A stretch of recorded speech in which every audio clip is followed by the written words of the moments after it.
But here's what I do. I think about wealth now, not in terms of dollars, but in terms of primary wealth, secondary wealth, and then tertiary wealth is all the markers on it. It's derivatives, it's currency, it's stuff like that, but they're just claims, right? Money is just a claim. If I have money, I like it because I can go get a Starbucks with it or buy some gasoline. I can do something with it. But that Starbucks coffee, that gasoline, that's secondary wealth.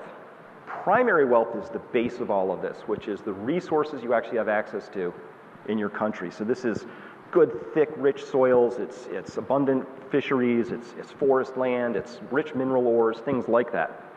And the primary wealth in this story is getting harder and harder to come by. If you talk to people in mining, ore grades are declining, oil is getting harder to find, things like that, right?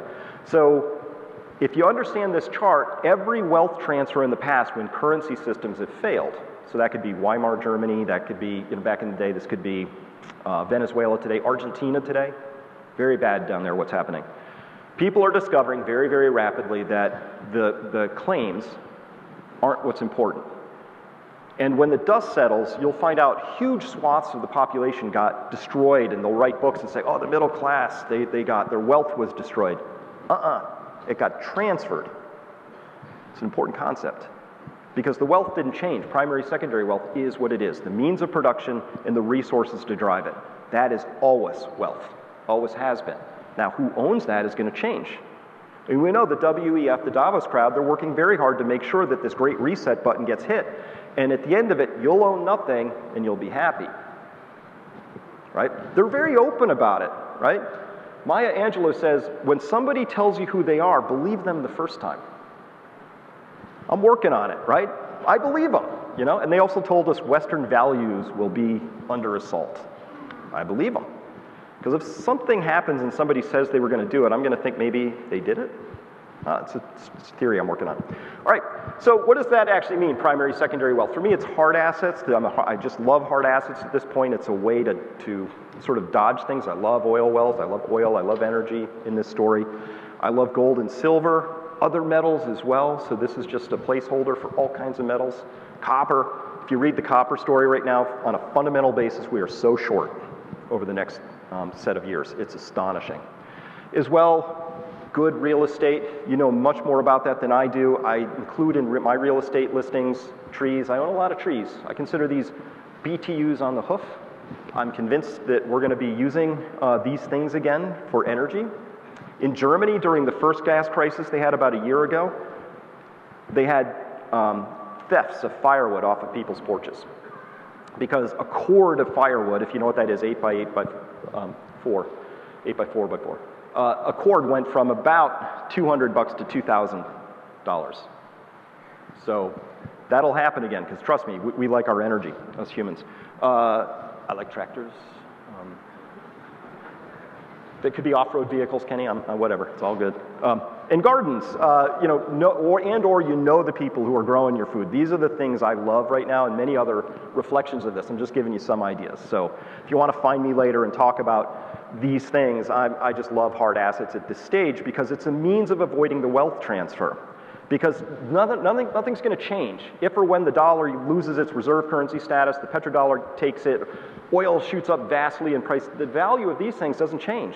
They all are worth exactly the same ratio to each other that they were before your currency failed and after. What happened was we just have to change our frame of mind away from using the marker as the actual definition of truth and understand the truth is over here with these things. So this is what Evie and I have done. This is an actual picture of our cows. So I promised you there'd be cows.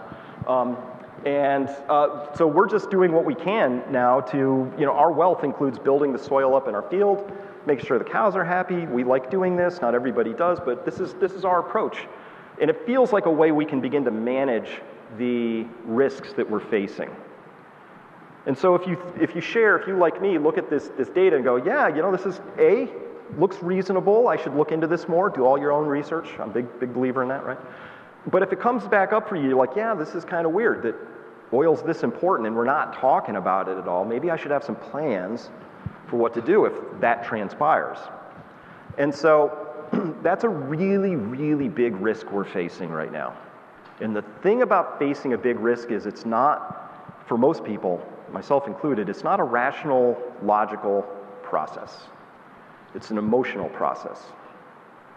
And when I face a big risk, what happens is I have to go through an adjustment reaction, right? So if my doctor said, hey, you got a lump over here, I'm going to go through an emotional reaction, right? It's going to be an adjustment reaction, right? And an adjustment reaction is a weird thing because everybody goes through them at different paces. Some people are fast adjusters, some are slow, and that's fine. But no matter who you are on that process, when you do finally take the adjustment, you say, okay, this looks real, I better do something with my money, I better think about wealth differently. Anything you do in advance of that risk coming is going to feel like a complete overreaction.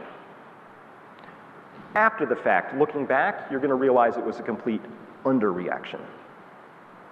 And that's the nature of coming into a time when you have these extraordinary changes that aren't linear, right? We can all adjust to a slight bend in the road, but going 100 miles an hour and it's a hard turn, you can't adjust.